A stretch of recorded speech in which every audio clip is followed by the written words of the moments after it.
It's just gone lunchtime. This is All Angles here on eNCA. Good afternoon. I'm Masahora Shakha. So it is that time of the day when we give you an update on how far some of the stories we've been following up for you on channel today have advanced. Here's your lunchtime update.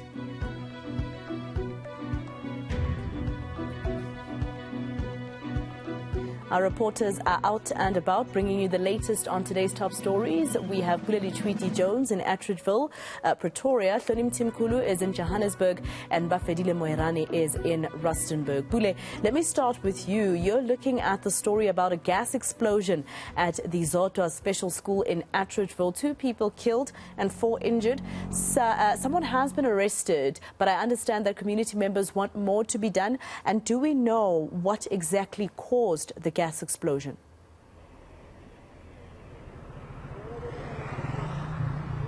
Well, what we understand is that the perpetrator who's been arrested was tampering with the gas pipeline as well, which eventually led to a gas leak, then an explosion. The Department of Education, though, cannot tell as to what could have caused the fire, as this matter is still under investigation. What we can tell you, though, is that the alleged perpetrator has, of course, appeared before the court in Tshwane as well, and is expected to be back again on the 1st of September. He's facing charges of murder, attempted murder and arson as well. Meanwhile, residents, of course, have now backed down. We understand that the Department of Education has convinced them to say they will look into their matters, and again that school will resume on Monday.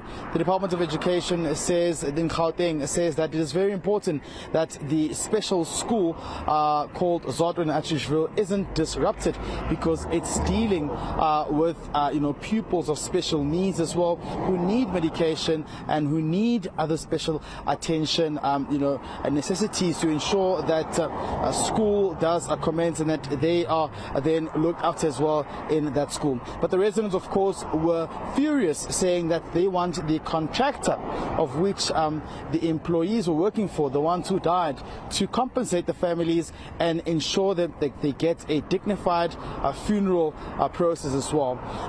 But I know that this is the discussions that were had between the Department of Education, the contractor, and of course the aggrieved residents, and we know that it seems as though they have now come to an agreement, and that everything will go back to normal. School will start operating again on Monday. But let's take a listen to what the Department of Education in Gauteng had to say earlier on. It's lawlessness, which cannot be allowed. I mean, I was engaging with the police to say they can't just be watching at people who are lawless. They need to do something. I mean, they've committed to me that they will then call the necessary law enforcement officers who deal with such incidences to remove this community from the school. But what will be happening that on Monday, we'll make sure that the police must be here and work with us. Schooling must continue on Monday, because, I mean, what they are raising here is even outside the learning component, the teaching component. It has nothing to do with what is supposed to be happening in the school. And they can't accuse the principal, because yesterday, people who came here to say they want to a place where the death occurred, it's not even family members. All right, Hloni, you're in Tsakane, the secondary school where there's been a number of recorded suicides recently. 5 learners are believed to have ingested poison, leaving 2 of them dead. What's really going on at that school? Yeah, Masejo, so we are outside the Tsakane Secondary School, and I must say it has been a bleak August for the school in terms of those suicides. It started around the 7th and the 8th of August, where 2 learners, 2 girls in grade 8 and in grade 12, they ingested poison and passed away, as you said. And then a few days later, then a boy consumed poison in front of his fellow learners, but he is said to be recovering. A few days after that, there were three learners, 2 girls and a boy who also consumed poison, but they are also said to be recovering. It is obviously gravely concerning that you would have these incidences that are happening, but I have to say that it has been a little bit difficult just trying to get to the bottom of what is going on, trying to speak, obviously not to the school. The school wouldn't be commenting. They've directed us to the Gauteng Department of Education. We tried to get a ward councillor for the area to speak to find out what is going on, but they said that they would first need to speak to the principal of the school to understand what is going on. We did speak to some community members. It was also a little bit strange in some instances where they were happy to talk to us off camera just to kind of explain to us what is going on, but they were lots more wary of speaking in front of camera. Some of them just said that, you know, there's some elements or things that are going on in the community, so they wouldn't want to be seen. You know, some of them just talked about maybe there's maybe there's spirits going around the school, just given the nature of these suicides, the way that rat poison seems to be, or poison rather, seems to be the go-to method for everyone, and they are scared that this now might be a trend or might start something in the school. They are, of course, talking about just the psychosocial needs of the community and how maybe the kids are going through things and they would need to speak to people if something is going on. But they are all shocked, and you know, a lot of them actually said that it is heartbreaking that these things are going on, and they would like to know what is going on with the kids, that they are doing this, that this is happening. And it isn't even the first time that this happens at this particular school, Masego. They were talking about incidences that happened a few months ago, even last year, where there was a camp that happened and there was a suicide there, and now that this is happening again. So what is actually going on with the school? As I said, the school directed us to the Department of Education, and the spokesperson, Steve Mabona, had this to say about this gravely concerning situation. Well, the police are investigating circumstances surrounding the death of those that committed suicide, and they will, you know, indicate on how far their investigation is. But you know that they will conduct the investigation. Any death is concerning, then they will conduct that investigation. So we'll play by ear and also interact with them and check on the latest development. But it's quite concerning what is really happening at that school. What we did, we are working very closely with different stakeholders. SADC came, you know, forward to say they've got a suicide trauma center. They then volunteered to give us officials. They started there actually. They've been there the entire week. They said they will continue to work with us just to talk to all the learners before they even think about committing suicide. Take them through the process, check on what is it that they can do to assist them. We also have a partnership with Childline. Childline, their number is 116.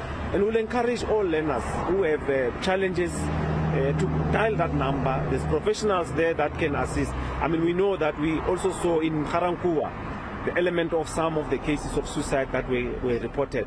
So learners need to make sure that they dial that number, 116. Professionals are there to assist them, to take them through the process if they have challenges, so that they don't resort to committing suicide. All right, Bafedile, you're out in the northwest where illegal mining has hit Witrandjie. The illicit activities are leading to violence, environmental devastation and a growing illegal economy. Today, Parliament's Mineral Resources and Energy Committee is visiting the area. What have they said so far? What are they finding?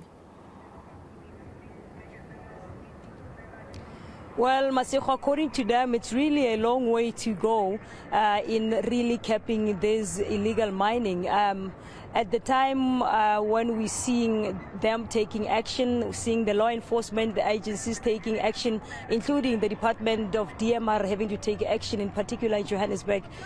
But it seems like this matter, it's far from over. We spoke earlier on with the chairperson of the portfolio committee, who actually had hope earlier on because they visited the area of Klerksdorp in Stilfontein yesterday. That's where their operation started. And he's saying that there's hope that the mines, illegal mining rather, will be won against. But where we come from here in Rustenburg, in the place called, it's a village called Moerane, it's a really devastating situation where we are seeing a full swing operation of illegal mining. But at this point in time, unfortunately, no one was arrested, because immediately when they saw the vehicles having to arrive, including the SAPS members having to arrive there, they ran. So the Department of Mineral Resources has also acknowledged on the spot.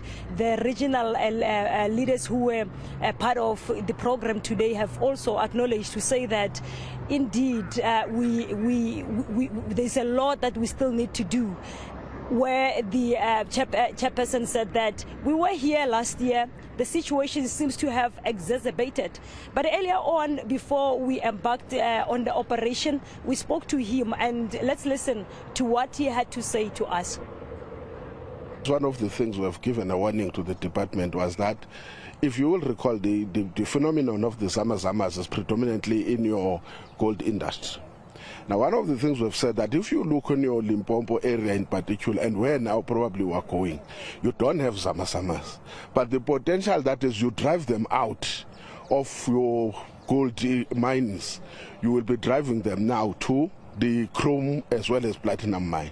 And we've started to get reports, for instance, now that in Limpopo, Bakersford, there is some minimal of them. So we say, once we deal with the issue now, let's look at how do we avoid. But what is going to make matters worse, that side, is that even in this side of the gold industry, you are told that it's difficult to trace the past owners.